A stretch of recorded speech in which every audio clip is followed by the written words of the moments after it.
Good evening, everyone. My name is Tanya Cantlow-Cockfield. I'm the Assistant Counsel to Brooklyn Borough President Eric L. Adams. To my left is Richard Barrett, who is the Director of Land Use, and who will be seated to my right is Ina Gusenfeld, who is the Land Use Coordinator. So there are 5 items on the agenda this evening. Please note that this hearing is being recorded to comply with the public law for transparency. It will be available for viewing on Borough President Adams' website, brooklyn-usa.org, or on the Brooklyn channel on YouTube. Again, web viewers may submit timely comments to Ask Eric at brooklynbp.nyc.gov for Borough President Adams' consideration. Please call the first item and let us begin. Calendar item number 160331 PQK. This application submitted by the New York City Administration for Children's Services and New York City Department of Citywide Administrative Services pursuant to Section 197-C of the New York City Charter for the acquisition of a child care center located at 452 Pennsylvania Avenue in Brooklyn Community District 5. Such actions would facilitate the continued provision of child care services at this site according to a lease. Community Board 5 voted to approve this application on June 27, 2018. Would Kenneth Robinson, the representative for this application, please state your name for the record and present the application?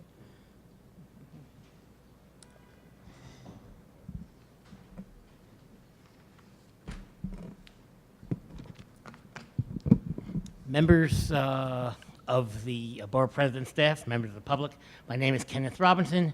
I am with the Office of General Counsel of ACS. Also here is Michael Bitar of Administration, who will deal with some of the facility questions, and a gentleman from DCAS who will deal with some of the lease questions, if any of those come up.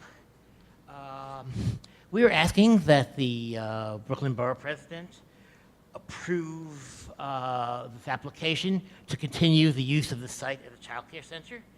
It has been a child care center for many, many years, since the 1970s. Specifically since 1976. It provides services to children who are certified for early learn. That means that the families must earn up to 100% of the federal poverty level and have what the agency considers a reason for care. These reasons include working, being in school, being in a training program, up to 6 months of looking for work, or not having a permanent home. At this point, the program is operated by Friends of Crown Heights Educational Centers. The program is called the Park Place Daycare Center right now. It has a budgeted capacity of 80 preschoolers between 2 to 5 years old, and as of the last time we checked, it was up to 89% of capacity. It has been serving a vital need in this community, several generations of children, I believe, and we ask that this continue. And we'll take questions, if any. Okay.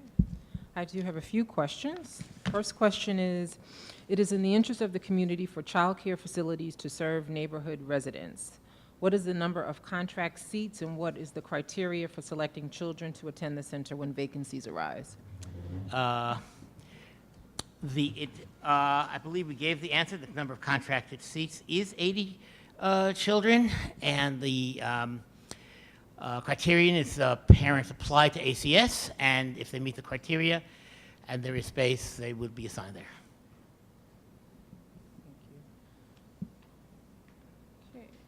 Second question, Borough President Adams has been concerned that the city lease terms were not as long as they have been in the past because more financially lucrative opportunities are available to landlords. Child care facilities are at risk of losing their leases and being unable to continue serving their communities. Borough President Adams appreciates the unlike lease renewal requests at the start of this administration. When leases were proposed for 5 years, applications are more likely to be calling for 10-year leases, and most recently for 2 5-year renewal options has been advocated consistently by Borough President Adams. What is the anticipated duration of this lease, and what rights would the city have to renew? I will defer to Deacon. Good evening. My name is Stephen Lin. I'm here on behalf of the Department of Citywide Administrative Services. The proposed lease term is 20 years with 2 5-year renewal options. Thank you. And the also part about, would the city have the right to acquire? The proposed lease will contain a right of first refusal. Thank you. Okay, and the third question is part of Borough President Adams' Cross Brooklyn Initiative, or Connecting Residents on Safer Streets. The Borough President believes that making street crossings safer for children and seniors should be a priority. The Child Care Center's location at the intersection of Pennsylvania and Dumont Avenues provides an opportunity to improve street safety by introducing a variety of traffic calming measures. What steps is ACS prepared to take to coordinate with DOT to address pedestrian safety at this intersection? Excuse me, which side are we? Are we talking about Park Place, or are we talking about Pennsylvania Avenue? Oh, God. Okay, let me. Let's start again. I misread the ULURP number. Let's. Okay.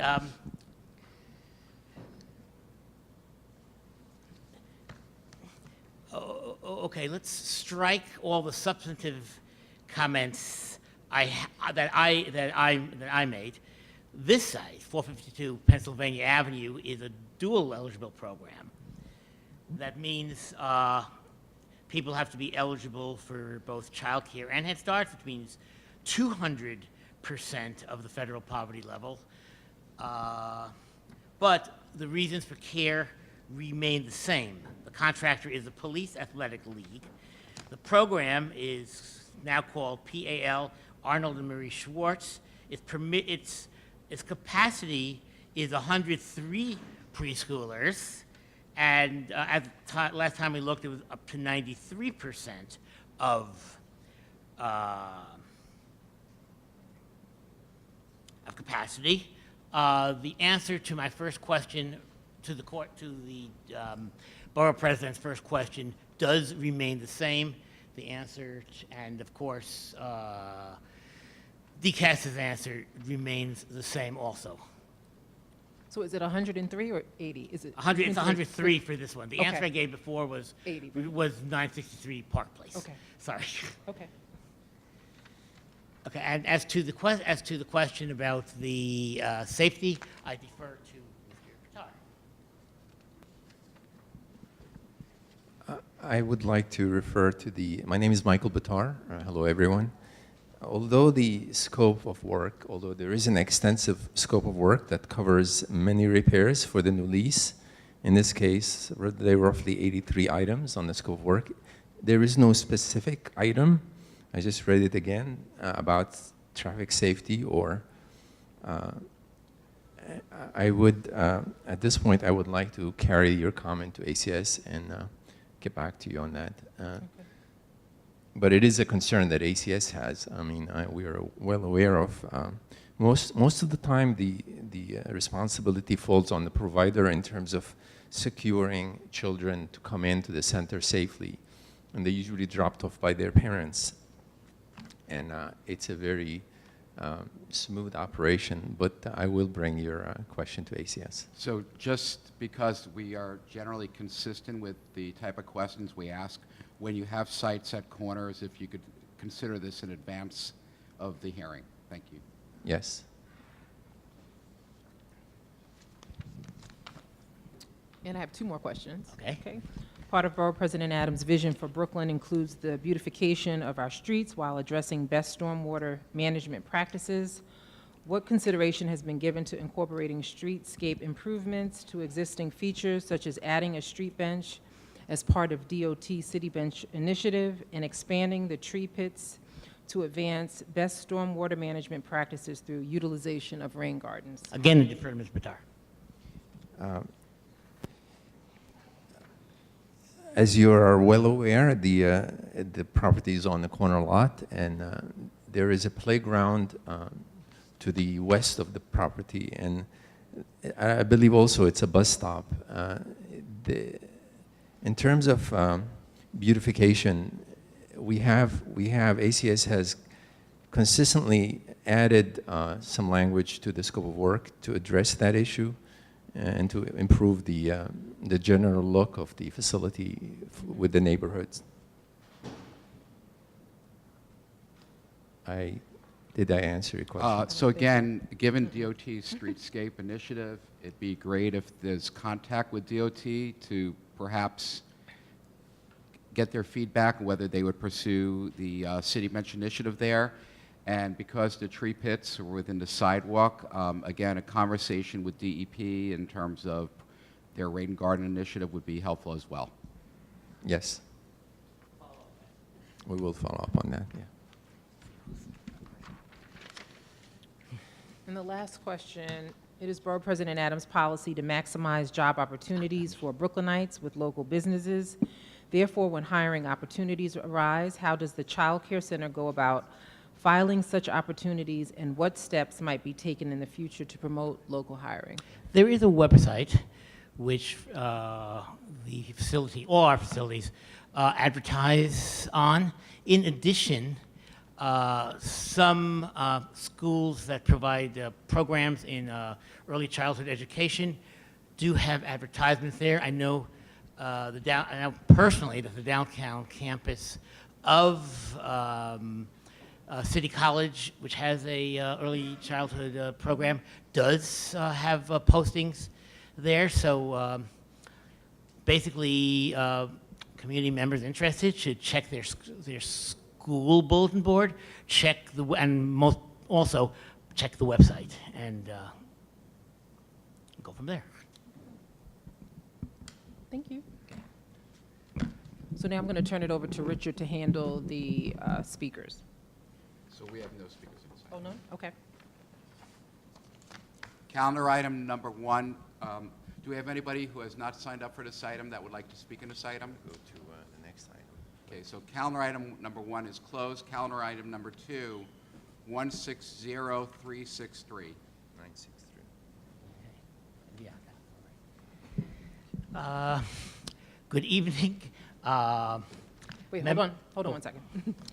This application submitted by the New York City Administration for Children's Services and the New York City Department of Citywide Administrative Services pursuant to Section 197C of the New York City Charter for the acquisition of a child care center located at 963 Park Place in Brooklyn Community District 8. Such actions would facilitate the continued provision of child care services at this site according to a lease. Community Board 8 voted to approve this application on June 14, 2018. Would Kenneth Robinson, the representative for this application, please state your name for the record and present the application?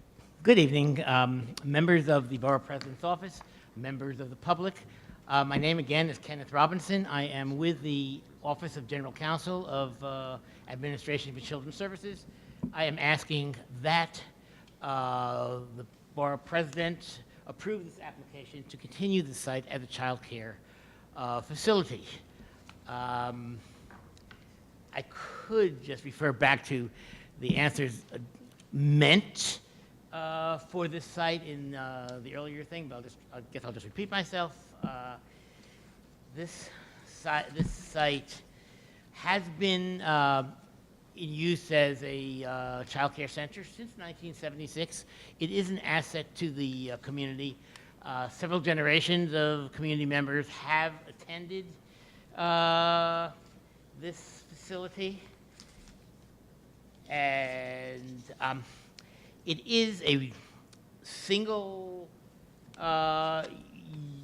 eligibility program, which means children must earn up to 100% of the federal poverty level and have a reason for care. Again, the reasons for care include working, being in school, being in a training program, looking for work for up to 6 months, or not having a permanent home. This facility has a budgeted capacity of 80 preschoolers. This facility has been up to 89% enrollment. The last time we checked, however, the enrollment varies seasonally and weekly. So it is pretty fully utilized. Again, we are asking that the Borough President approve the continued use of this site as a child care center, and we're open for questions. Oh, with me again is Mr. Bitar and a gentleman from DCAS, Michael Blanchard. So most of these questions are still the same. So for the second question, what is the anticipated duration of this lease, and what rights would the city have to I renew? defer to Mr. Blanchard. So I'm Michael Blanchard with the City of New York, DCAS, and the lease was negotiated for 10 years with one 5-year renewal. We did pursue other options as far as additional 5 years, but to no avail, the landlord was not open to that. And also, would there be rights for the city to acquire if the property were put up for sale? We did make mention of that, and the landlord was not amenable to selling to the city.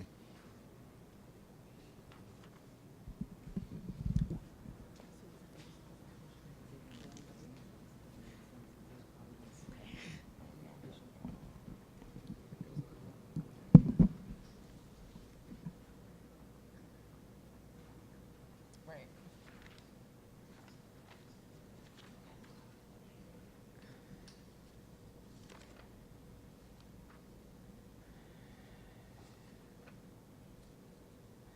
So again, most of these questions are the same. Right. So the third question, what consideration has been given to incorporating streetscape improvements to existing features such as adding a street bench as part of DOT's City Bench initiative and planning a street tree in combination with establishing a DEP rain garden to advance best stormwater management practices while introducing additional shade? Well, we will be dialoguing with DOT and Department of Parks about that.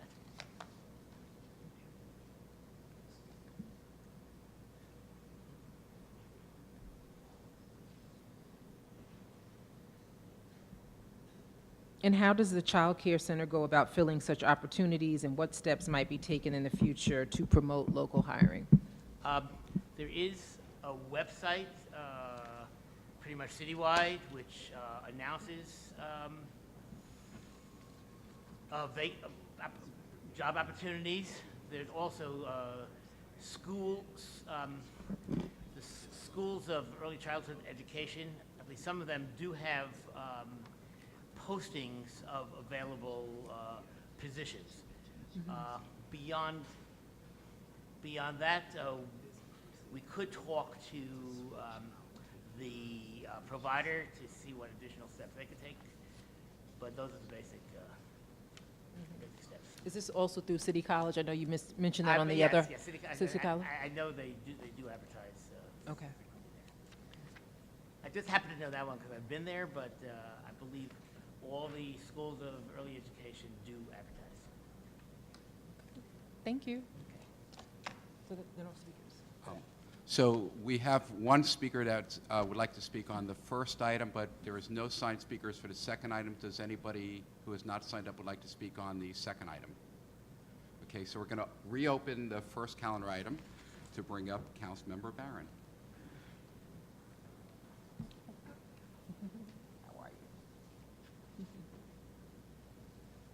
Good evening. Thank you for allowing me to come to address calendar item 1, which is the continuation of services that are being rendered through a child care center at 452 Pennsylvania Avenue.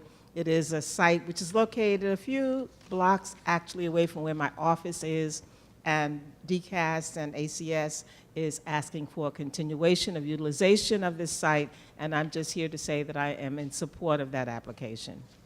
Thank you. Okay. Thank you so much, Councilwoman. So calendar item number 1 is reclosed. Calendar item number 2 is closed. Moving on to calendar item number 3, 180418 PCK. This application submitted by the New York City Department of Transportation and the New York City Department of Citywide Administrative Services pursuant to Section 197C of the New York City Charter for the site selection and acquisition of 120,600 square foot privately owned property located at 25 14th Street in Brooklyn, Community District 6. Such actions would facilitate its continued use as a DOT fleet vehicle maintenance and repair facility. Community Board 6 voted to approve this application on July 9, 2018. Would Robert White, the representative for this application, please state your name for the record and present the application?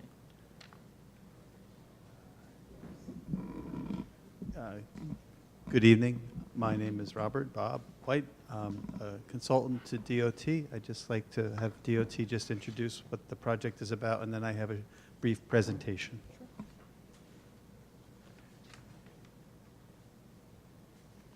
Good evening. I'm Deputy Commissioner Eric Dorsian, in charge of the Department of Transportation Fleet Service Division. We would like to acquire this location to facilitate the repairs of the Department of Transportation's Fleet Services Division.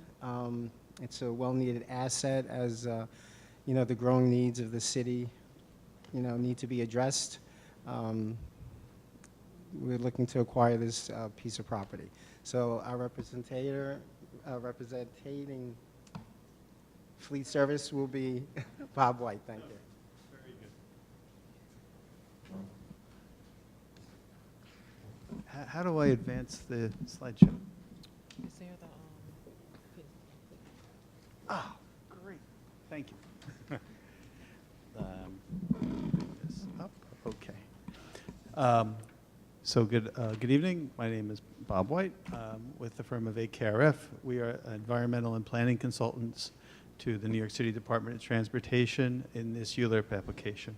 So I'm just going to give you a brief overview of what the application is about, what the project is about, what the purpose of the project is, that will conclude my part of the presentation. So this is ULURP application 1804818 PCK. The applicant is, one of the applicants is the New York City Department of Transportation, who will operate this maintenance facility. And the co-applicant, who is also represented here tonight, or this evening, is the New York City Department of Citywide Administrative Services, who will handle the property acquisition process. The actions, the reason why we're here tonight, the ULURP related actions are site selection for a city or public facility with real property acquisition, and a related and subsidiary action or associated action with that is the environmental review process called SEQR, or City Environmental Quality Review, which looked at the environmental impacts and related consequences of the acquisition. Just a quick overview of what the presentation is about. I'm going to talk about the existing conditions of the site and surrounding area, what the project objectives are for the city, what the site plan will look like, and then we have a ULURP area plan map, which is a required graphic as part of the ULURP process, which shows land uses and building forms in the general area. So it is Brooklyn Block 1031. It's comprised of 4 lots, 162, 67, and 71. It's multiple lots, but it's really a single building with a couple of surface parking areas. The address is 25 14th Street in the Gowanus neighborhood. It's at the south end in the industrial portion of Gowanus, and near the highway. It's in the manufacturing district. M21, M2 is, M1 is light industry, and M3 is the more heavier industries. This is right in the middle. And it would be a repair, it has been, excuse me, has been a repair facility by the prior owner and operator. It's a building of about 63,000 square feet. It was used for ambulance vehicle maintenance. There's an exterior surface parking area, which is comprised of the 2 lots. And the current use and the design of the building, there are multiple curb cuts, so there's a lot of garage doors, so it really is designed well for what the DOT purpose is. This just shows you where the site is located. You see the overhead Gowanus Expressway, the Gowanus Canal to the southerly side. I think another map, a better map, will show you what the surrounding land uses are. Here's an aerial. I won't go over and point this out, but you can see the large footprint buildings are mostly warehouse and industrial related type uses. So this is well situated. There's no residential uses adjoining or in the immediate vicinity. This is what the building looks like from the outside. It's a low-rise, 1.5 story industrial building. I mentioned there's a lot of doors, so there's going to be great access for the vehicles for DOT. So this is a view from 14th Street of the frontage. The other, I guess, the easterly side of the building from 14th Street. There is, because of the industrial nature of the area, you can see there's a number of existing truck operations on the local streets. Again, just a project site view from 14th Street. And this is from 2nd Avenue. Shows the frontage of the building on the right, and also the garage doors, I think, are the takeaway from this photograph. So it all has really good access from the street to get the vehicles off the street and into the building where the repairs can be done. What are the objectives for the City Department of Transportation? It's to provide regular maintenance of the city's DOT's fleet. It'll replace a discontinued operation that had been at the Brooklyn Army Terminal. And DOT can correct me if I'm wrong, but I think that lease was not renewed or expired, and DOT is badly in need of another location for this type of use. The site is has a lot of advantages in terms of regional access or citywide access to the highway near the expressway, and it's already in an industrial district, so there's no conflicts with the adjoining uses. What's going to happen in the building, or how is DOT going to use it?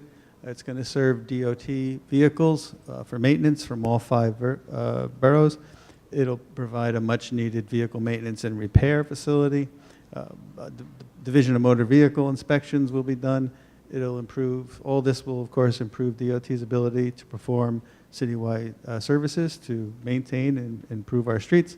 It's going to comply with all OECA procedures and allow DOT to purchase and maintain their own vehicles, which, because of the absence or lack of maintenance, there's renting going on. So this will allow the city to acquire vehicles and maintain them, and maintain them. I'll just talk a little bit about what the site design is. When I say site, it's mostly interior. So what will happen on the interior, there's going to be you should really say vehicle repair area for large vehicles. Could be misread as a large vehicle repair shop, but it's actually, there's going to be portals for about 15 large vehicles, and that's going to occupy about 25,000 square feet of the space. There will be a medium vehicle repair shop. That's going to be about 13,000 square feet. There'll be about 9 workstations. There'll be a blacksmith shop for doing some of the machinery work, staff storage, a locker space, small office, safe storage of hazardous materials. This came up when we were putting together the environmental documents. It's in the flood hazard area. You saw the water bodies nearby. So all hazardous materials and related or materials will be stored in above what the flood zone is. And there will be reuse of the exterior parking lots for 2 purposes. One will be for personnel parking, and the other will be staging for the vehicles that are brought there for repair. This is what the site looks like. Yeah, okay. This will make it easier. So this is the large truck repair will front on 13th Street. This is the small, medium truck repair that's going to front, I guess that's on 2nd Avenue. This is all interior to the building. These will be the workstations and the locker rooms and the interior office spaces. There'll be a staging yard that's about 19,000 square feet. That's going to be on 14th Street. And then there's exterior surface parking, about 8,000 square feet, which is probably about 20 to 30 cars on a portion of the exterior lot. And I mentioned the area map, just, it's not me. Just to mention that the colors mean the purple is industrial. So you can see just by this map that there's a lot of industrial use already in the area. The sort of mauve or orangey type pink color is commercial uses. So we don't have a lot of conflicts or any conflicts with adjoining uses. The arrows represent street directions. This is overhead, but you can see there's good circulation in and around the area and access to the highway system. That really concludes my presentation, and there are representatives of City DCAS and New York City Department of Transportation to answer any questions you may have. Okay, I have actually 3 questions. The first question is a 2-part question. What is the anticipated duration of this lease? Is the first question. And the second part is what rights would the city have to renew, and what is the cost per square foot? Good That's evening. really 3 questions. Can you hear me? Is this good? Good evening. My name is Dale Lazarson, for the record. I'm with DCAS, the Real Estate Services Leasing Group. I'm an Assistant Director of Leasing. In direct response to the question regarding the duration for the proposed lease, this will be a long-term lease, and good news for the city. It will be proposed to be 20 years, plus we will have a renewal option, potentially more than one. The third question? And what is the cost per square foot? So for this particular site, and I just wanted to qualify that there will be actually a real property hearing in our city processes, at which point all financial matters with respect to this transaction will be disclosed. So for the purposes of this land use hearing, because we have not, we don't have an executed contract with the landlord yet, the proposal is that we will be in about the $18 range starting, and then with escalations over time. That range of rent, that's dollar per square foot for the entire property. And then, of course, with that comes certain landlord obligations and tenant obligations, et cetera, for the improvements that will be made to the building, as well as ongoing.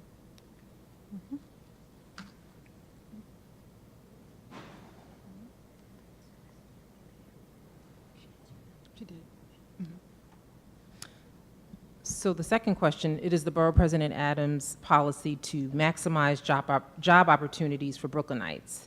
Please outline what steps will be taken to ensure the inclusion and participation of minority and women-owned business enterprises and local business enterprises in the process of retrofitting this site for DOT use.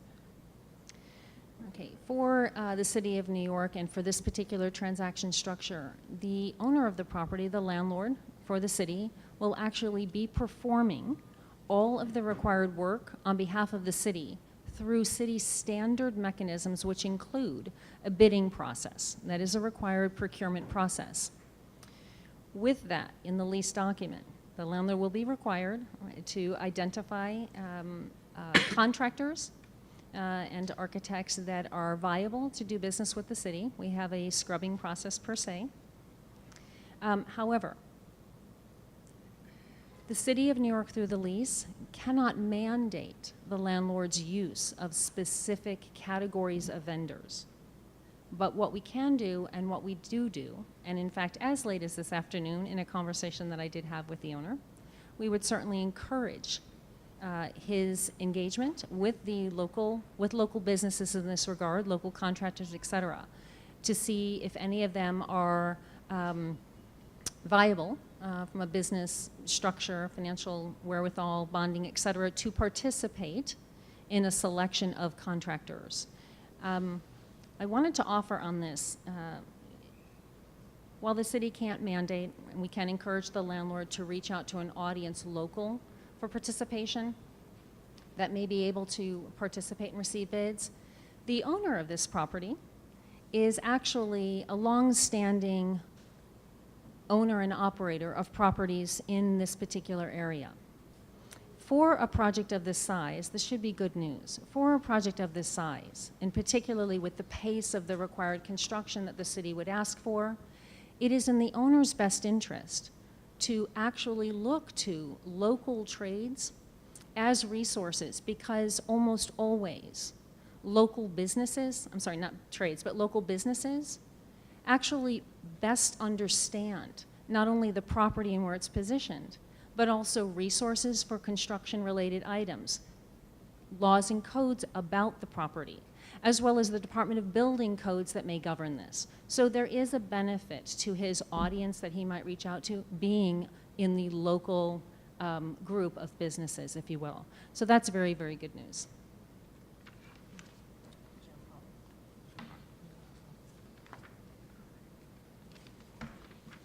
Okay, and the final question is, it is the Borough President Adams' policy to promote the use of sustainable and renewable energy resources focused on advancing a sustainable future in Brooklyn. It is also Borough President Adams' policy to promote practices to retain stormwater runoff as well as urban farming.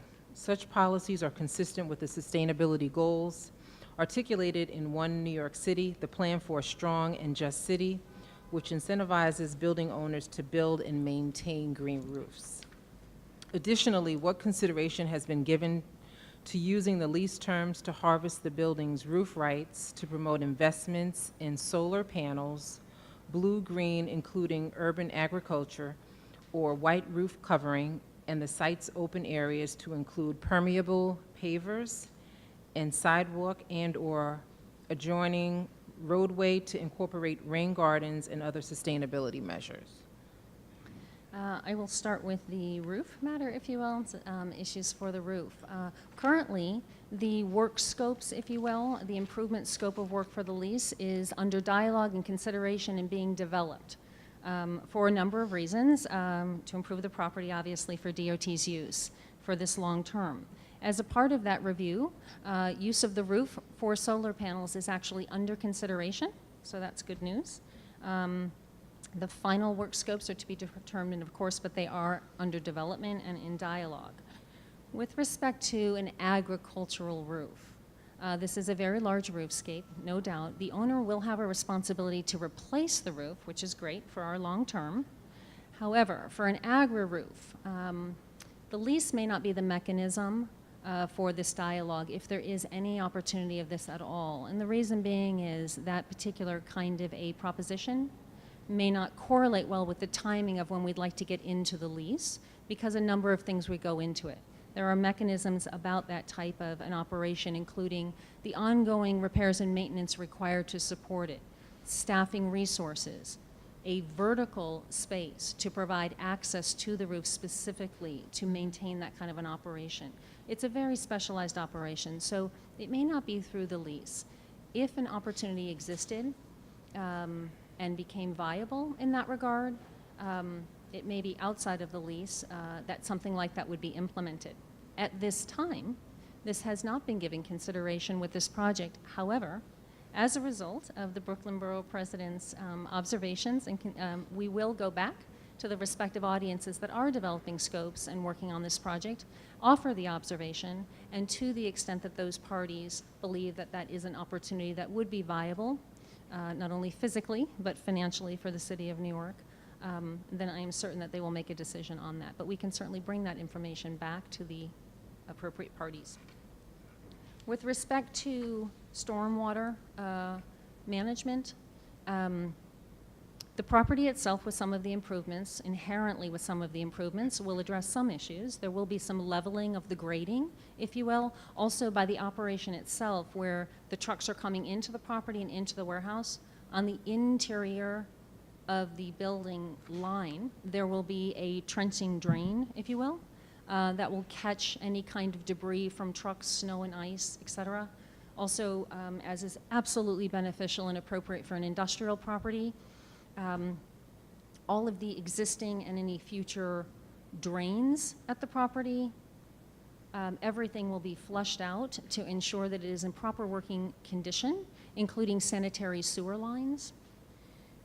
And for trucks and equipment that may carry debris, in addition to the trench I just described, there will also be oil water separator systems to make sure that anything coming off of the trucks is caught appropriately. There is a, from the building to the canal, there actually is a fence line, so hopefully there will be a little bit of a mitigation of anything heading toward the canal. What else? there will be the installation of a backflow preventer backflow preventer device, a backflow water preventer, if you will, for the building, which also is another mechanism to help with any kind of flooding for the building itself, not necessarily for the general area. So again, in the context of rain gardens, where the curb cuts are not interrupting the stretch of the street and the sidewalk. Thank you. I forgot that one. Yes, great. So at this point in time, with the improvements, this was actually not on the table. It wasn't recognized. However, similar to the agri-roof, if you will, we can certainly take that consideration back to the parties and see if there isn't an opportunity to look at the property and address any kind of feasible installation of a rain garden in this regard. Much of the property, I will offer, is absorbed by the use of the operation, every square foot of it itself. So any kind of a additional berm, if you will, or even a rain garden for this, you know, maybe a tree pit or whatever it be, could actually take away from the usable land area that the operation needs. And as you heard, it's such a critical operation for the Department of Transportation, and this will be very successful for them. So I'm certain that the groups that we'll take this back to will give consideration to it. Whether or not it will make its way into the improvements is to be determined. So again, the rain garden is not within the property. It would be either within the sidewalk or within the street right away. And it's about capturing the water within the realm of the street. So, and in fact, DEP has got a significant effort it's doing with the rain gardens in the East New York Industrial Business Zone. So that may be a model it could look at here. Okay, that's terrific. Thank you. We'll take that information back, absolutely, and see if there isn't an opportunity. I will offer it may not be through the lease. However, in concert with this project, if there is an opportunity for DOT to have a conversation with DEP about this, knowing that DOT will be here long term, then hopefully an interagency dialogue can be started.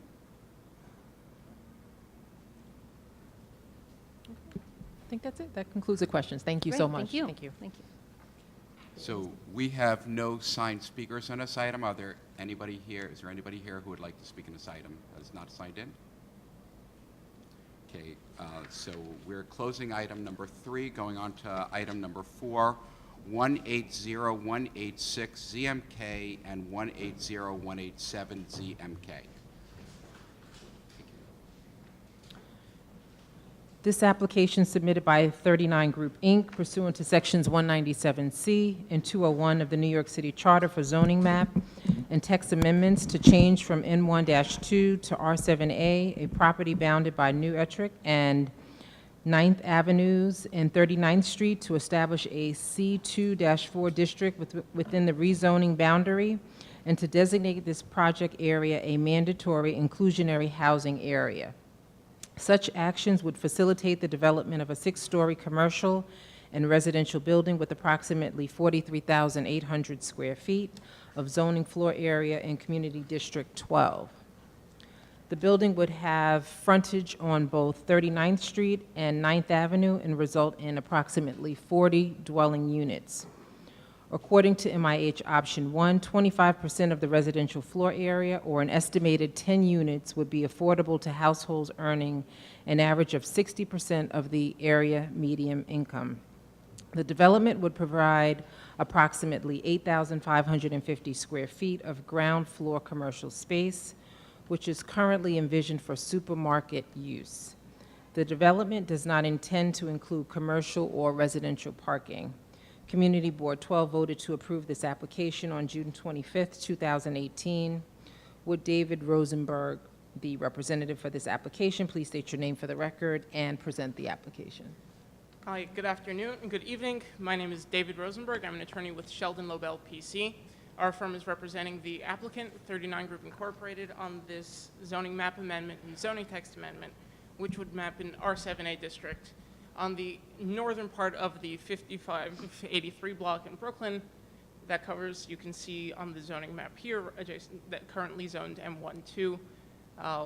Some pictures of the site. The site is currently in auto repair and auto sale yard.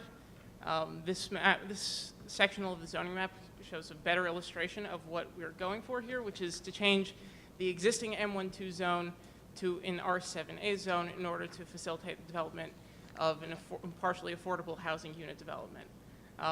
This application also includes a text amendment to draw a mandatory inclusionary housing area with the project site, which would require affordable housing and the developer is currently pursuing option 1.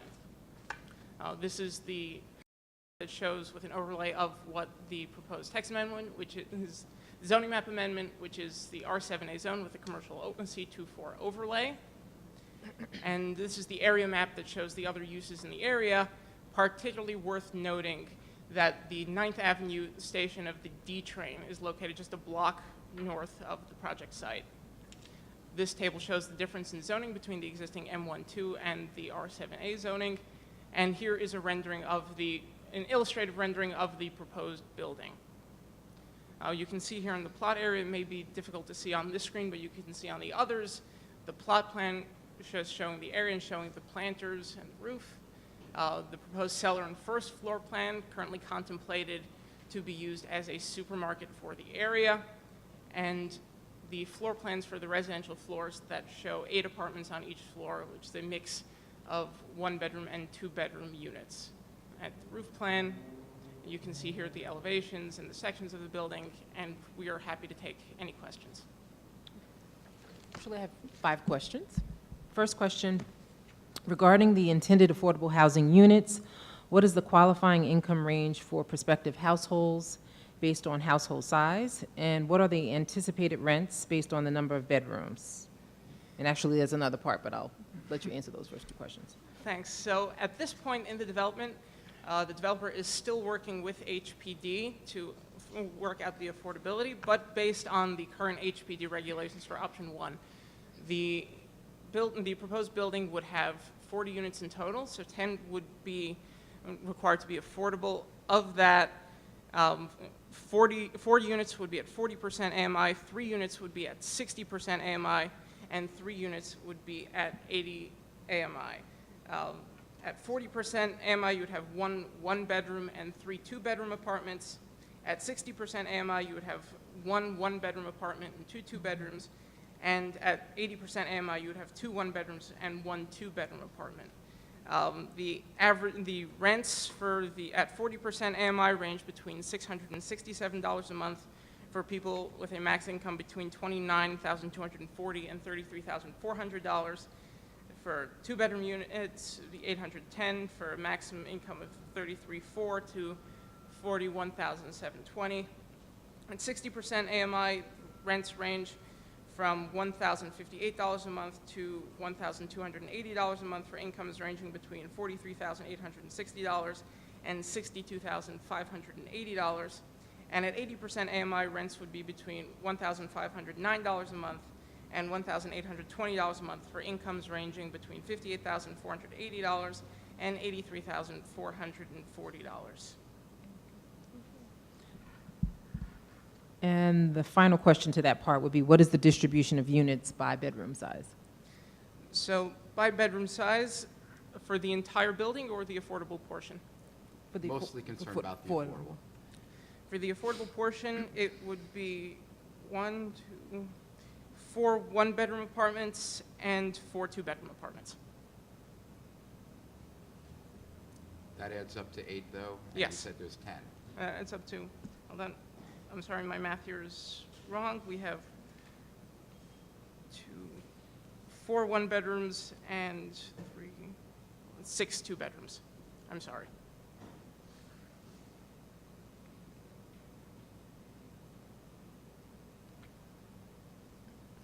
Okay, the second question, given community concerns regarding displacement and the prevalence of rent-burdened households, please identify what marketing strategies, such as designating one of this community's affordable housing nonprofits as the affordable housing administering agent, will be used in the tenant selection process in order to ensure the highest level of participation from Community District 12.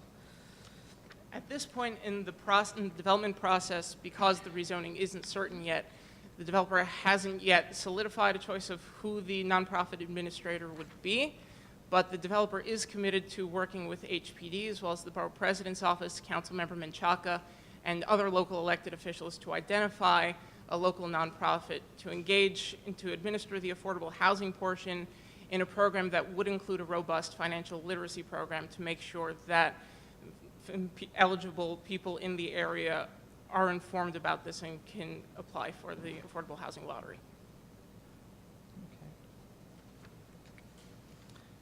It is Borough President Adams' policy to promote the use of sustainable and renewable energy resources focused on advancing a sustainable future in Brooklyn. It is also Borough President's policy to promote practices to retain stormwater runoff. What consideration has been given, possibly in cooperation with the Department of Environmental Protection, the Mayor's Office of Sustainability, NYSERDA, or NYPA, towards incorporating passive house design, solar panels, blue-green or white roof covering, and/or rain gardens? The developer appreciates the Borough President's position and initiative to make sure that that new developments are sustainable. And to that effort, the developer is including solar panels and a green roof in the development. We are also looking at other measures, particularly with storm runoff, in terms of rain guards, and that will depend on cost and in relation to the rest of the development. And note that rain gardens, you could work through DEP because they have programs, so you may be eligible for contributions with DEP. Thank you.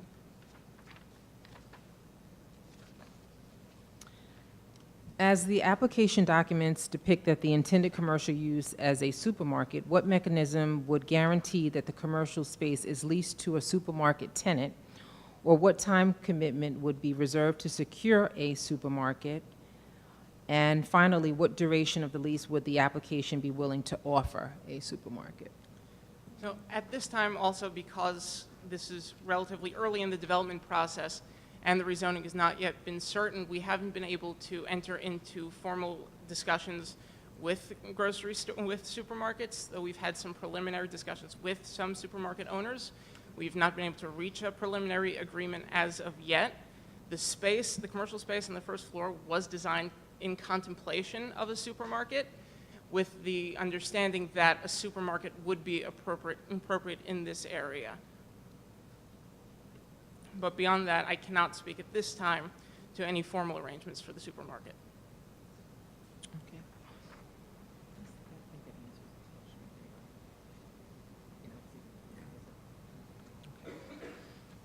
And the final question.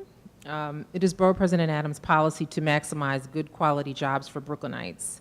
Please outline what steps will be taken to ensure the inclusion and participation of minority and women-owned business enterprises and local business enterprises in the process of construction on this site. Because it's so early in the development process and the rezoning is not yet certain, the developer hasn't yet begun to engage in discussions about construction, but will make strong efforts to factoring in the Borough President's policy to make sure that we use MWBE businesses where possible.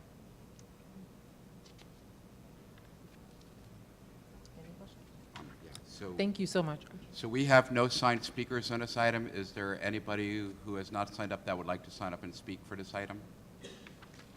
Okay. So we will close out this item and move on to our final item.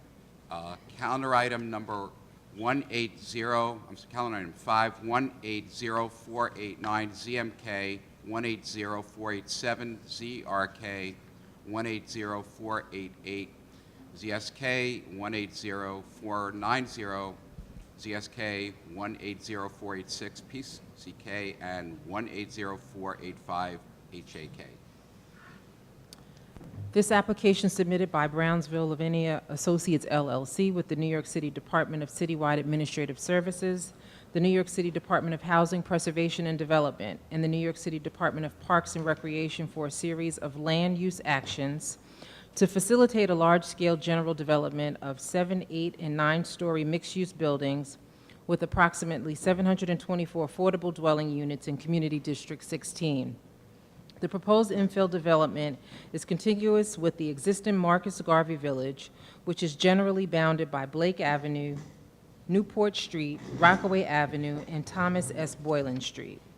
The requested actions include a zoning map amendment to change portions of an existing district from R6 to R72 and R72/62-4, a zoning text amendment to designate the project area a mandatory inclusionary housing area, a special permit to allow the distribution of total allowable lot coverage without regard for zoning lot lines and location of buildings without regard for applicable regulations of distance between buildings, height, and setback, a special permit to waive the existing parking requirement of 294 off-street parking spaces, urban development action area project designation and disposition of city-owned property, as well as city acquisition and site selection of the acquisition site, together with an easement area for use as a community garden. Community Board 16 voted to disapprove this application on June 26, 2018.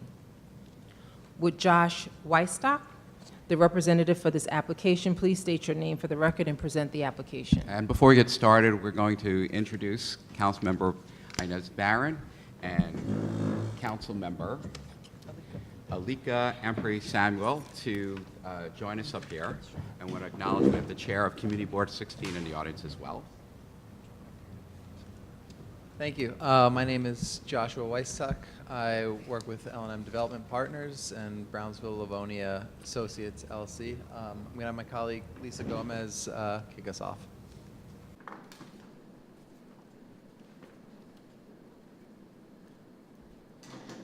Maybe ask just a procedural question. We each have a piece of the presentation. Is it okay if we just sort of go in order, or what's the best way to do it? Well, in terms of if you're part of the presentation, you're not assigned a speaker, so Oh, okay. just told to sign. however Okay, great. the person, however your MC that we introduce brings you all up.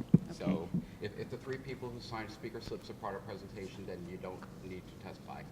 Got it. Okay. We were confused. Sorry. Thank you. Hi, I'm Lisa Gomez. I'm a principal of L&M Development Partners. We're a vertically integrated developer that primarily focuses on affordable housing. Thank you for having us here tonight to present our Marcus Garvey project. Our team here tonight includes my colleagues Josh Weistock and Ajamu Brown.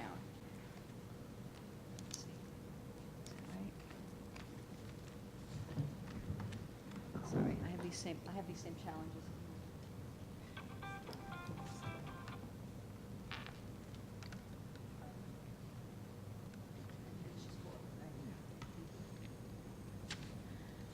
Sorry. Our project tonight, that we're presenting tonight, involves 7 largely privately owned lots that are located within Marcus Garvey Village within Brownsville.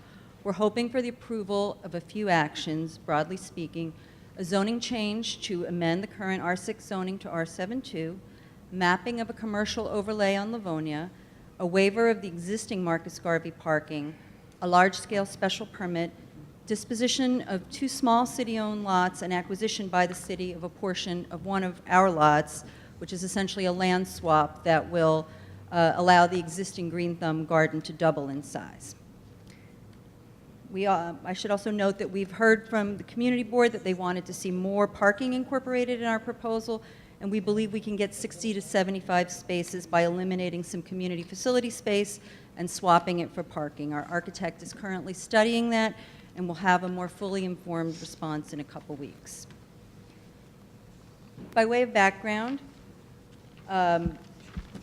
we acquired Marcus Garvey Village in 2014, and it was a property that had sustained many years of disinvestment. It had a 20% vacancy rate and a lot of deferred maintenance. We've rehabilitated the complex and worked to improve security. Today, Marcus Garvey is fully occupied and has a wait list of 2,000 folks for an entirely affordable project. Along the way, we were also honored to receive a couple of awards for sustainability and preservation of affordable housing. We also worked with our residents to understand their needs through a resident survey and set about programming activities that would meet those needs, including workforce development, after-school programs, and youth development. We worked with a number of local and not local nonprofit partners, including Brownsville Think Tank Matters, BCCC, Brownsville Community Justice Center, and Grand Street Settlement, among others, and we are also eager to forge new partnerships. A little bit about the project. So the site is bounded by Rockaway, Newport, Thomas Boyland, and Blake, and the buildings would be situated sort of in a T shape in the dark gray that you see on the screen. We looked at the parking lots that had long been underutilized, even before we got there, as a way to augment the supply of affordable housing in central Brooklyn. The zoning that was in place would have allowed us to build, as of right, about 300 units with no parking, but there was no commercial overlay, which killed the possibility of retail along Livonia.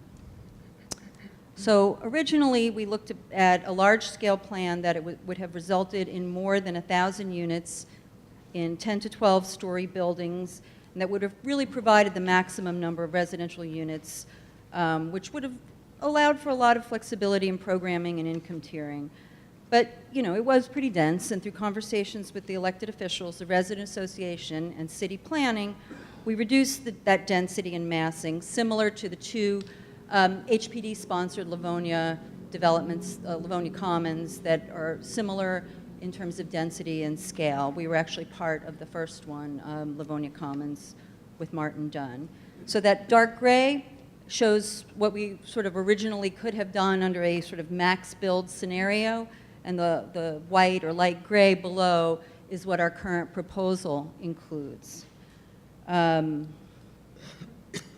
So these result in about 700 units. We're proposing them all as affordable, and the buildings will vary in size from the smallest of about 70 units to the largest, which are those long ones along Chester, of almost 200 each. So I'm going to turn it over to Josh and Ajamu to take you through the rest of our presentation, and thanks for listening.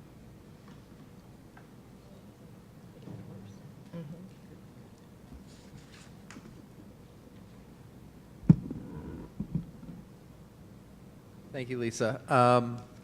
So we have a number of zoning actions as addressed prior to, as part of our introduction.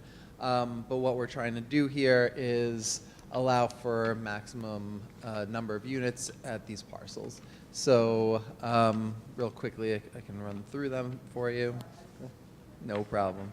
Let's get to my. So it's a zoning map amendment to the zoning from an R6 to an R7-2/C24, and this allows for retail at the ground floors of these buildings, along with the community facility space.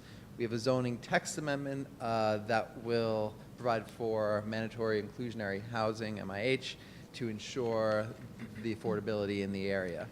There's a special permit to blend the lot coverage requirement through the seven buildings. So if one building falls over what the open space requirement is, we can get it back with one of the other buildings. But this does provide for green space and open space. There's a special permit waiver to the existing Marcus Garvey parking to allow for the development of these sites. And then there's the two other lots. One is an HPD vacant lot adjacent to site site E, that we're going to tack on and provide for additional affordable units. And there's an existing green thumb garden that we are swapping for, as Lisa mentioned, a area that's double the size elsewhere in the Marcus Garvey development. So what is a new proposal? It's 724 units of affordable housing that is with building heights between 7 to 9 stories. The proposal also includes 141,000 of community facility and retail space. The goal of the program is to activate what we're calling the Livonia corridor beneath the elevated number 3 train. So, and we can get into this a little further, but as the picture denotes, we'll have an active thoroughfare for pedestrians to shop. Ideally, we have something like a small community bank. We'll look to provide for grocery, community facility, youth, and senior activities, et cetera. Our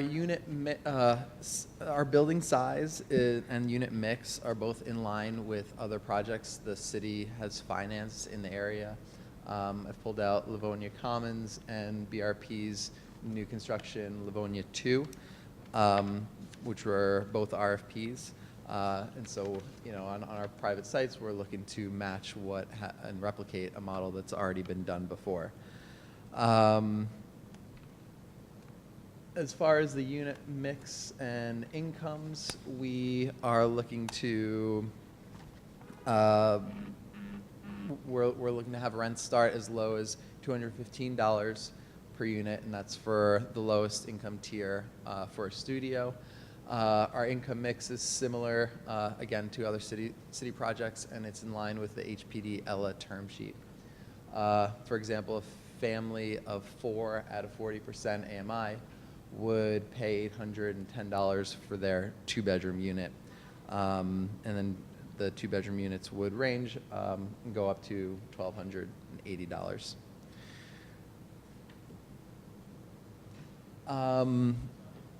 You want to go for it? Thanks, Josh. So this slide is really just to highlight our community investment. Despite the full board's vote, we remain committed to the community investment efforts associated with this project because it's aligned with our mission. Additionally, we have support of local organizations as well as some board members. And we definitely worked with the chair of Community Board 16, who sits on the Equity Planning Committee, to work on an MOU, which is a first for us.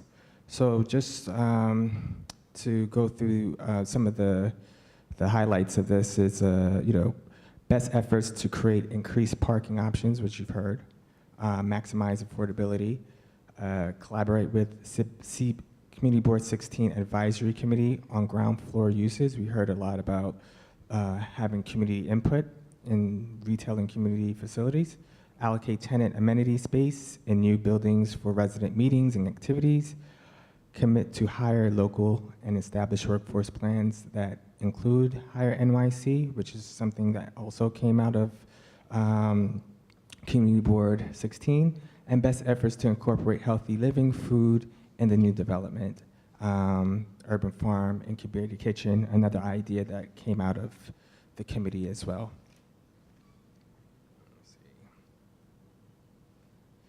So lastly, this is our timeline. Phase 1 is expected to start in 2019 on site A through E along Livonia, and phase 2 will begin in 2021 on lot F and G on Chester Street. So I think that brings us,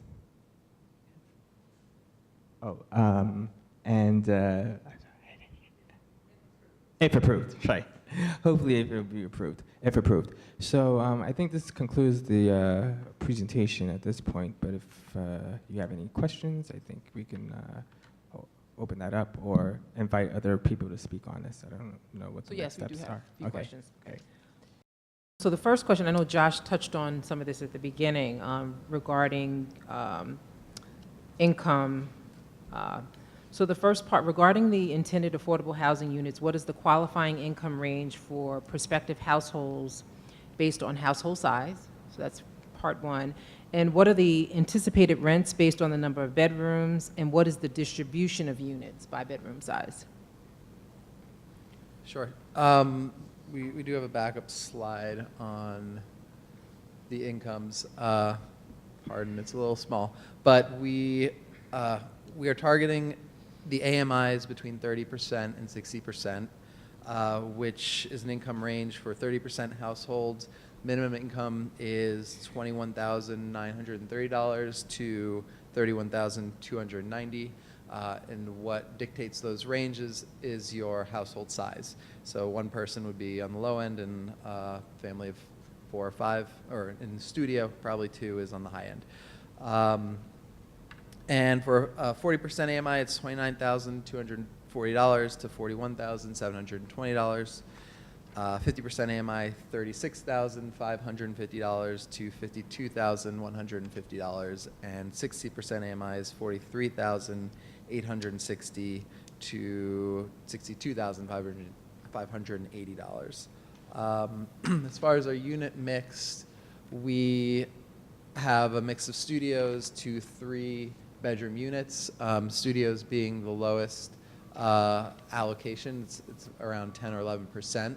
And this is, again, across the whole site, 720 units. And I should also mention this assumes that second floor space is community facility. Should we be able to, depending on how the lease up goes and talks with the community, there's potential for sharing that second floor space and adding additional units. So going down the list, it's 35% of one bedrooms, similar 34% of two bedrooms, and the balance of 20%, total 143, three bedrooms currently contemplated. You go to one more piece to your About the question. anticipated rents, did you? Yeah, what are the anticipated rents based on the number of bedrooms? Right. I think we've got the rent range here. So the studio is between $215 to $837, $837 being the higher AMI. One bedroom, $283 to $1,058. Two bedrooms, $425 to $1,280. A three bedroom, $512 to $1,472.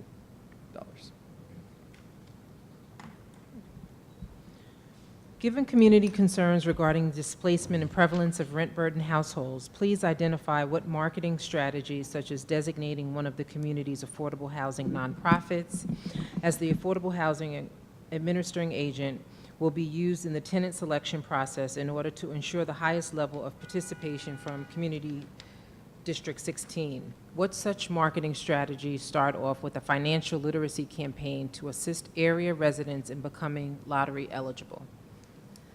So in reverse order, we have done financial literacy workshops. I think we find it most effective when we can partner with community stakeholders, sometimes clergy, sometimes community organizations. We're absolutely committed to doing that here. I will say that over the past 5 years, we're proud of our track record. We do probably between 3 and 6 housing lotteries a year, and we have hit our community preference targets on every single one of them.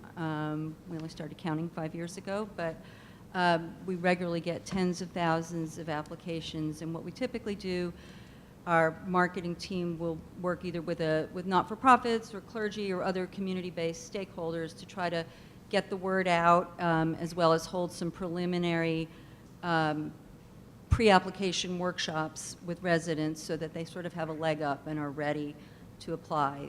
As you all know, the lottery is a fairly rigid process developed by HPD and overseen by HPD. But we try to give the communities in which we work a running start so that they will qualify. And I'm pleased to say that we do hit our community preference on every single lottery, which is probably 15 to 20 that we've done in the past 5 years. I know you mentioned that you've done financial literacy workshops. Like, roughly how many have you done? It really varies. We're right now looking at we've done a lot in East Harlem. We haven't done many in Brooklyn, so I think we'd want to sort of partner with the board and other people to find out who the sort of trusted stakeholders are. We've worked with Acacia Network. We've worked with Habitat for Humanity. We've had our own marketing team sort of go out and do, sort of application 101, sort of do's and don'ts, which we'd actually find almost more helpful because the applications are a fairly Byzantine process. So I think people are pretty appreciative of those. I can't give you a number. I'll get back to you. Okay, so my third question actually is a two-part question. This site's location and size of one or more of the proposed retail spaces make such locations fresh program eligible. First part, what consideration has been given towards utilizing the fresh program and incorporating a neighborhood supermarket? And the second part is additionally, what steps is the applicant prepared to take in order to connect local nonprofits to the available commercial ground floor space for community facility use? So the FRESH program is something that we've looked at a number of times in Brooklyn and in other places. And I think when combined with affordable housing, the benefits are not really that additive in terms of things like mortgage recording tax waivers and favorable financing. Those sort of come with the affordable housing financing mechanisms. And then, sometimes you're allowed to sort of waive zoning and things like that, and we think our zoning is really sort of dealt with as part of our application. We'll certainly look at it again and see if there's something we've missed. We have a number of grocery stores that are in our portfolio of commercial operators. Grocery stores are tough right now. I mean, I will say that we've been working for probably 3 to 4 years to get one in our first Livonia project, and we have a signed lease, and they're working very slowly on Sheffield and Livonia. They're not open yet. It's a tough time for grocery stores. But, it's something we've done and we look to do. We actually had a conversation today with state HCR about, they have a small pot of commercial money that we thought would be beneficial to helping get a grocery store in there, and they seemed open to that. It's a competitive round, but with the support of folks, we're optimistic. I'm sorry, tell me the other part of it. What steps is the applicant prepared to take in order to connect local nonprofits to the available commercial ground floor space for community facility use? We have had a number of conversations with a variety of nonprofits, and what we told the community board last week was that we would love to work with a task force or an advisory group of folks to make sure that we're getting the right people and the right uses in. Some of the people we've spoken to are Atlas Cops and Kids, which is a boxing youth development organization, Children of Promise, which is mentoring, wellness, family engagement, Brooklyn Kindergarten Society, Grand Street Settlement. We mentioned BCJC, Project Eats.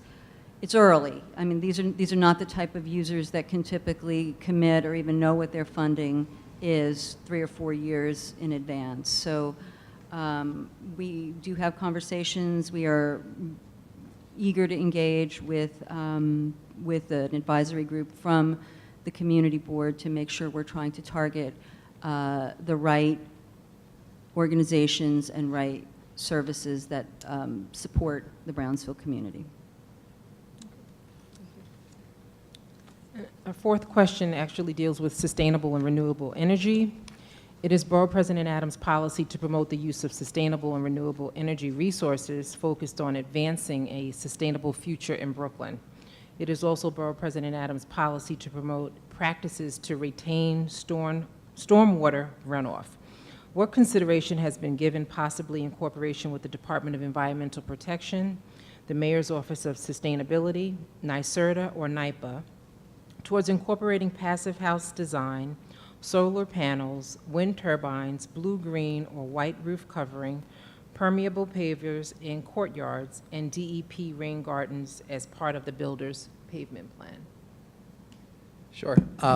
So first of all, in the Marcus Garvey Apartments renovations we did, we found that this particular complex is in the Con Ed BQDM, Brooklyn Queens Demand Management Program. It's an area where the Con Ed infrastructure is weak and they're incentivizing for alternative uses of energy. So we installed a 400 kilowatt solar array on the roofs of Marcus Garvey, 300 kilowatt fuel cell, and a 300 kilowatt battery. So it's definitely an amazing project.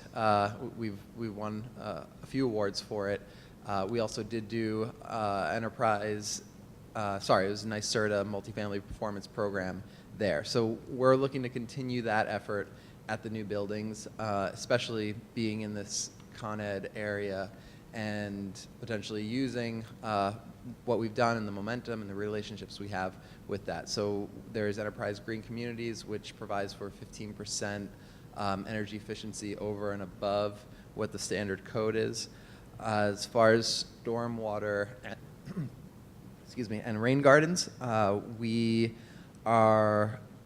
look into that. Most of these sites are very tight for a rain garden, so we will, when we do our builder's pavement plan, we'll investigate some other creative options for that. But we have done rain gardens before at some of our other projects. When we do our borings, we'll know better about the topography there and whether pavers, permeable pavers, and things of that nature, and stormwater runoff and control and containment systems are appropriate, or what other alternative options are available to us. And just want to say, it's not about site size for the rain gardens because it's outside of your site, so it's not to worry that your sites are tight. It's simply within the realm of the sidewalk and the immediate roadbed for the rain gardens. Right. We did rain gardens at Marcus Garvey, and somebody, was it DEP or DOT? Pulled them up. So, No, with the tulip beds. So, yeah, I mean, I think this is a little bit different because this is a lot on the Livonia Avenue frontage, which is tight. But we absolutely will look at it. We love that. You know, we've done a variety of creative things at different sites. And understandable that a rain garden on a retail street might not make sense, but certainly as you turn the corner, and then you have the Absolutely. two other sites with nice length as well, so. Absolutely, yeah. There are some sites that lend themselves with longer frontage on the side streets, like on Chester, that absolutely would lend themselves. And I will add to what Josh said. We are doing our first passive house now. We've just gotten our construction staff trained. We are not experts, but we are learning as much of the industry is, and we would expect to incorporate what we've learned, what we learned there into this project as it moves forward. Okay, so we have actually two more questions. The next question, Borough President Adams understands that an earlier version of the proposal was to have taller buildings along Livonia Avenue in response to the proximity of the elevated train. Please explain the evolution of the building massing in terms of resolving the noise from the adjacent elevated train service that resulted in the current height and setback presented. Sure. So as Lisa discussed earlier, we came in with 12-story buildings, over 1,000 units, based on multiple rounds of conversations with the community and the Department of City Planning. We came up with the current design, and that is to remain in the neighborhood contextual envelope, and also to be cognizant of the train. So part of the process with city planning is an environmental review, which takes into consideration traffic, noise, schools, and a number of other parts of the area. So as far as noise is concerned, we do have a requirement to attenuate the windows, and that's the thickness of the glass. As far as acoustics of the building and things of that nature, we've built next to the train before. The city and our environmental review has a number of requirements that we'll need to follow, so we will do that as well. Okay, and the final question actually deals with good quality jobs. It is Borough President Adams' policy to maximize good quality jobs for Brooklynites. Please outline what steps will be taken to ensure the inclusion and participation of minority and women-owned business enterprises and local business enterprises in the process of construction on this site. So in 2017, our company awarded more than 100 contracts totaling more than $80 million to MWBEs. We're also working to increase the capacity of MWBEs through certification, technical assistance, and our construction team also has a pilot mentoring effort that is helping to build skills in bidding, accounting, compliance, and things like that. We have a dedicated compliance team who works to ensure that we are meeting our internal and our external requirements. Melissa Martinez is our person. She was at the community board meeting.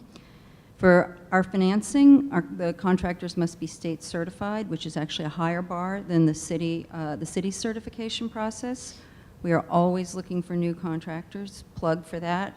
We're looking for contractors who can take on $500,000 to $1.5 million contracts, and we'd love to find MWBE trades in foundation, HVAC, plumbing, electrical superstructure. So we have already begun. We attended a contractor fair in East New York last month. We will attend more, and this is a commitment we take very seriously.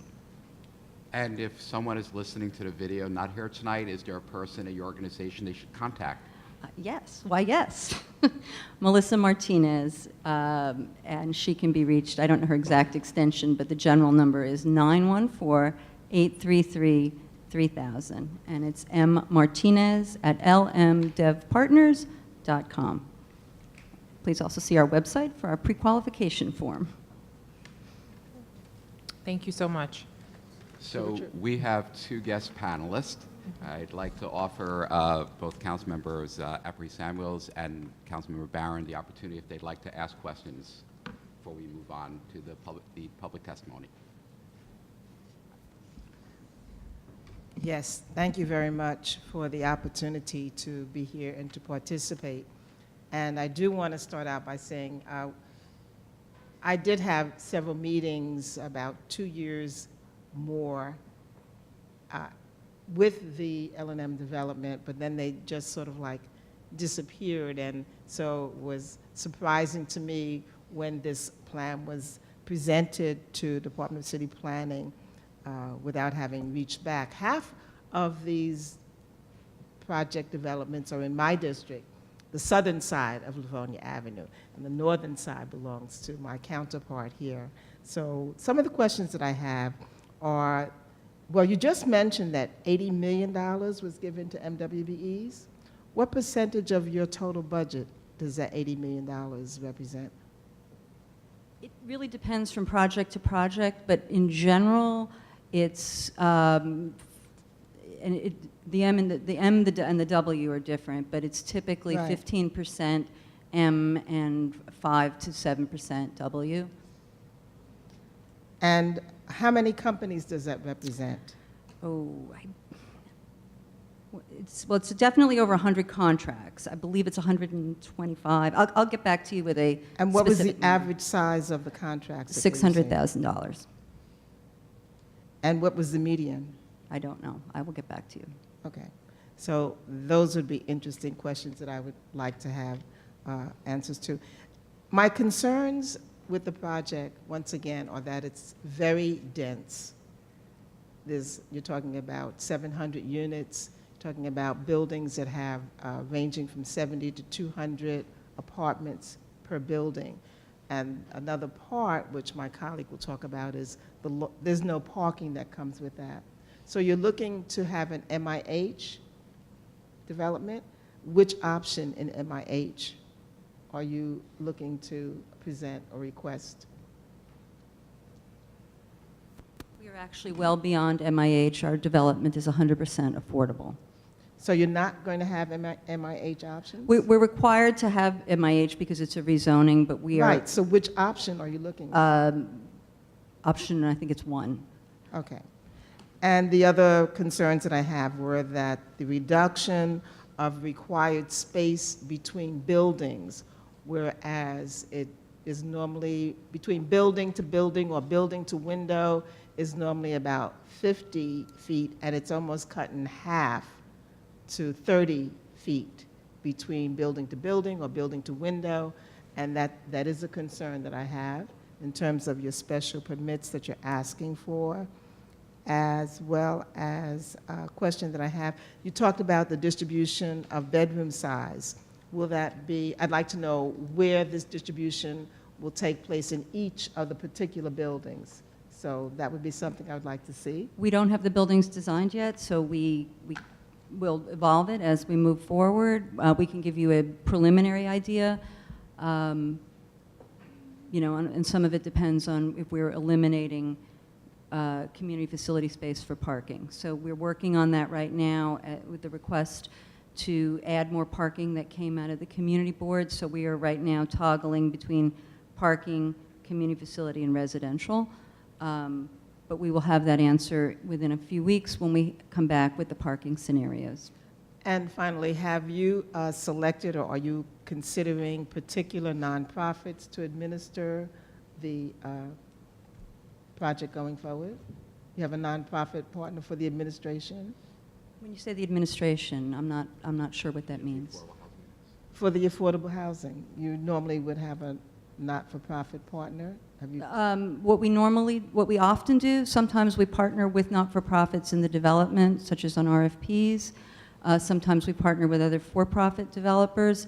As we mentioned, we will be looking in part with guidance from the electeds in the community board with who the sort of key nonprofits and clergy are within the community to work with them on outreach.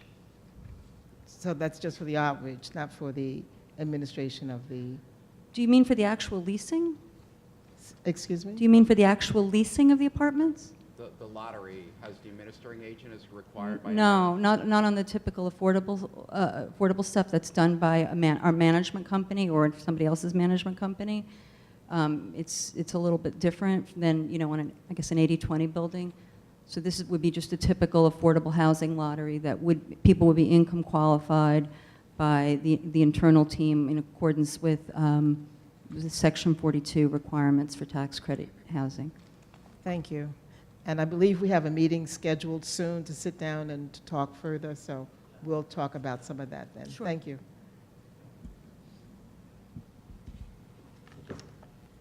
Good evening, everyone.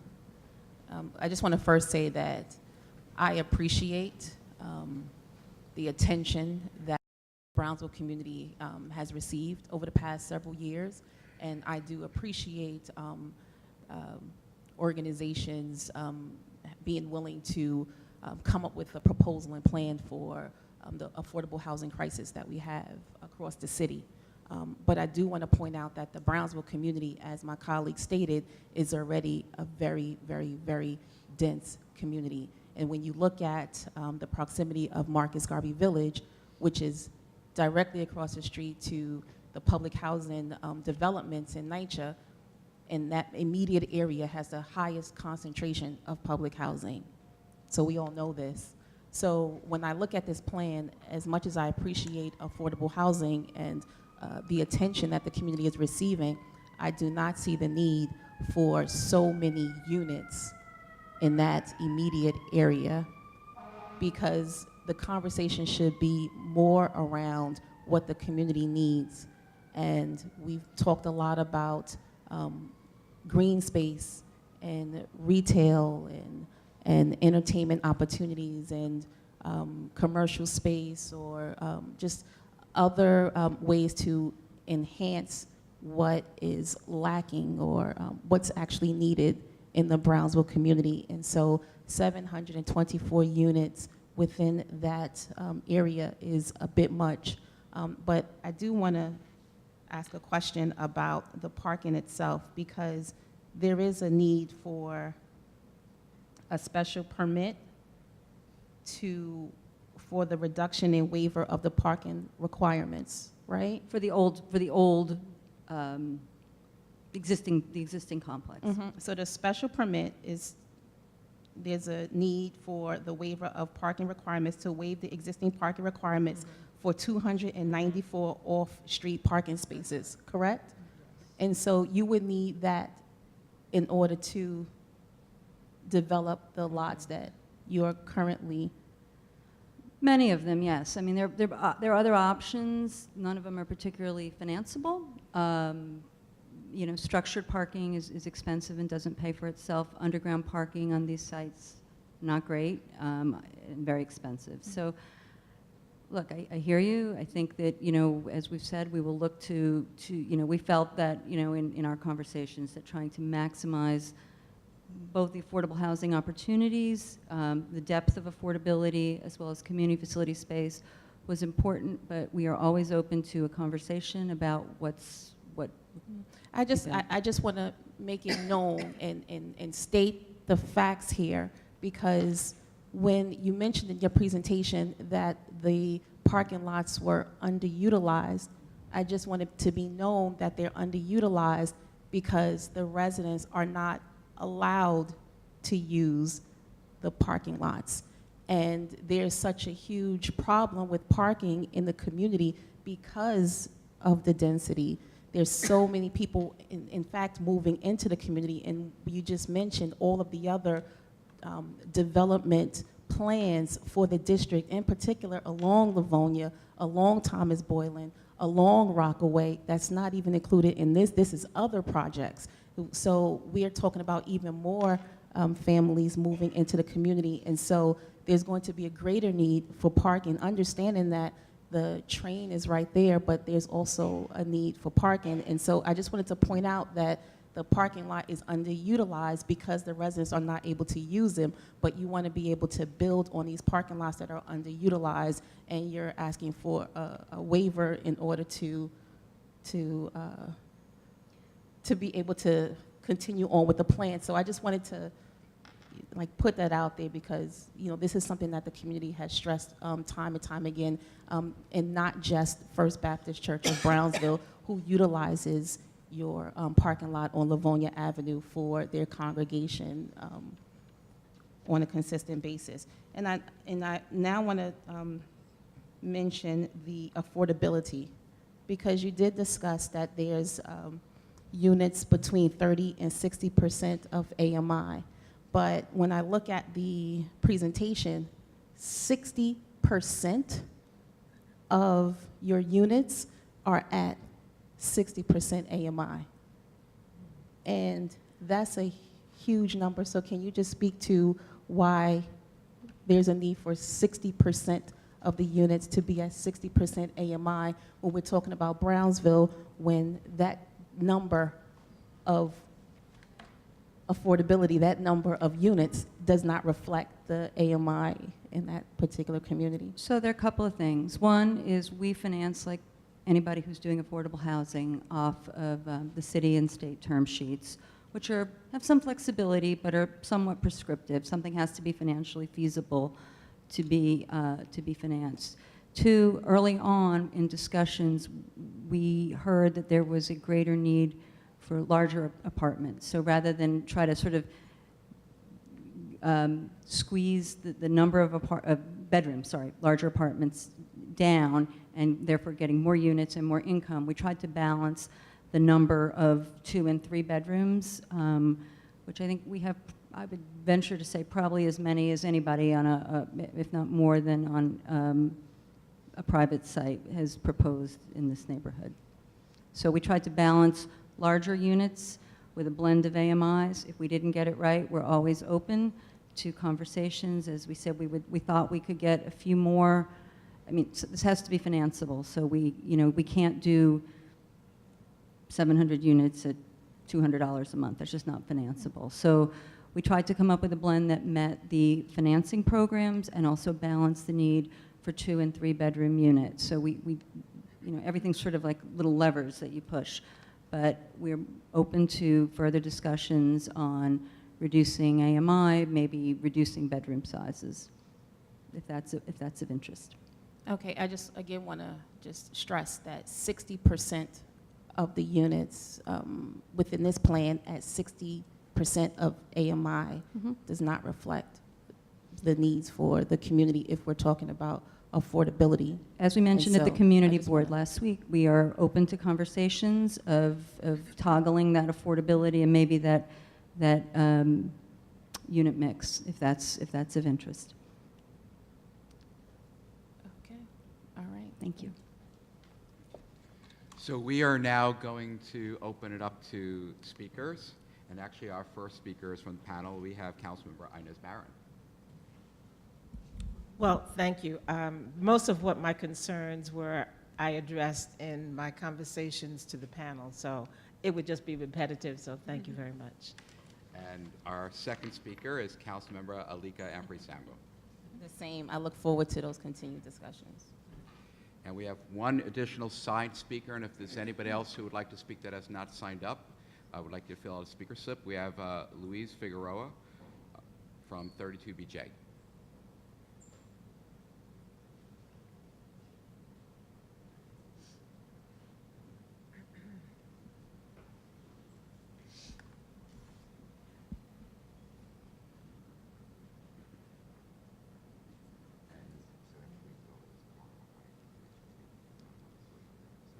Good afternoon, everyone.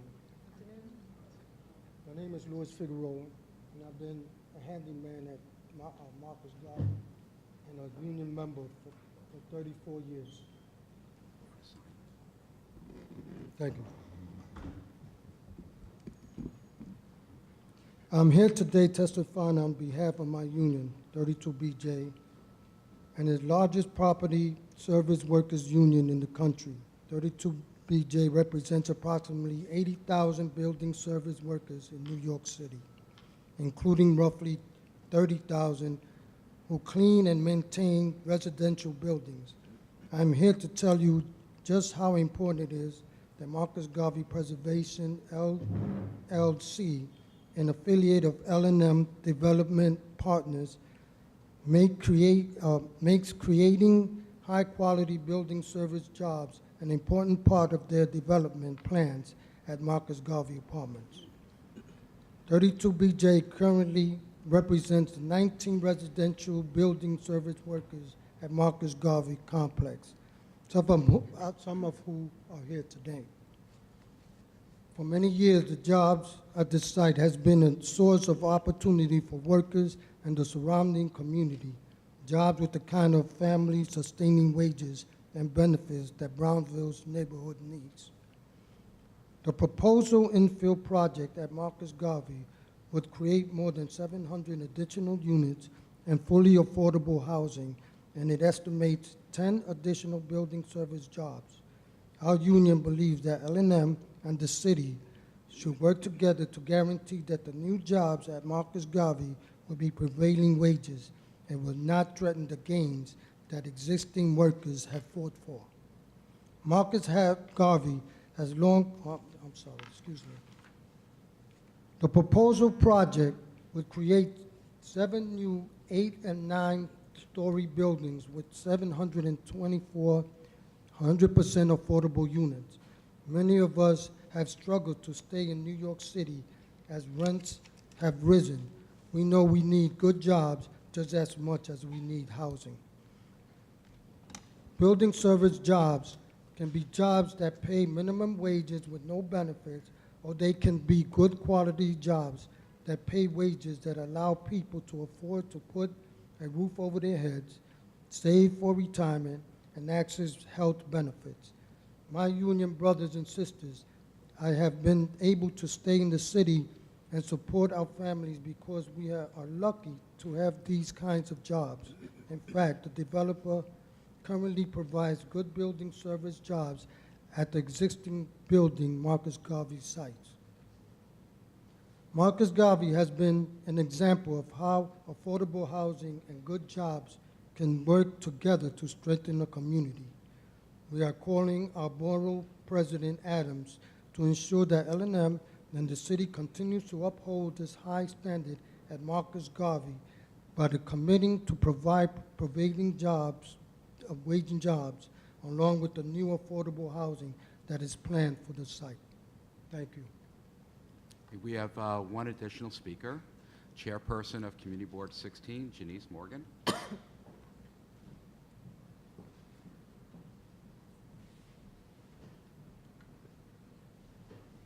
Good evening, and thank you for having me. As it was stated, my name is Janice Morgan. I am the chairperson of Brooklyn Community Board 16, which includes the Ocean Hill Brownsville community.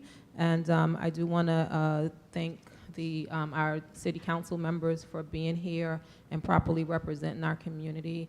And I do want to acknowledge the representation from L&M, and thank you for including what you've heard and the concerns that were outlined to you in June. For the record, I just want to state that on June 26, 2018, following its public hearing, the members of Community Board 16 voted 13 in favor, 17 opposed to the rezoning of the area and lots which are the subject of this discussion today. Irrespective of the dire need for affordable housing in Community District 16, the position of the board members indicates that while some members of the community are ready for the development of Marcus Garvey expansion, the majority is not ready for valid reasons. With respect for the position of members of CB 16, I urge that the Borough President support the position of the CB16 board members to ensure that the development is done in a complementary manner to the residents of Community District 16 and in the best interest of the long-standing residents who have invested in the community and sustained it for the last 50 years or more. CD16 did provide L&M with a list of community investments, which include changes to the units with regards to AMI, parking for residents and for the neighboring church, community facility space, resident engagement, and retail development. All of those things are extremely important to how we live in the community long-term. Once the buildings are developed, we can't take them down, and so it's extremely important that when we put them up properly. Thank you. So again, last call, if there's anybody else who has not signed up to speak that would like to sign up and speak tonight. Okay, so the item is now closed. Okay, the hearing on these items is now closed. Thank you for participating in this public hearing. Borough President Adams will review the applications we heard today and will soon submit his recommendations to the City Planning Commission. Borough President Adams would like to take this opportunity to remind you that the City Planning Commission will hold a public hearing on these items. The hearing is now adjourned. Borough President Adams would like to remind those viewing on the website that timely comments can be submitted by email to askeric@brooklynbp.nyc.gov. Thank you. Great job. Things are good? Yes. You know,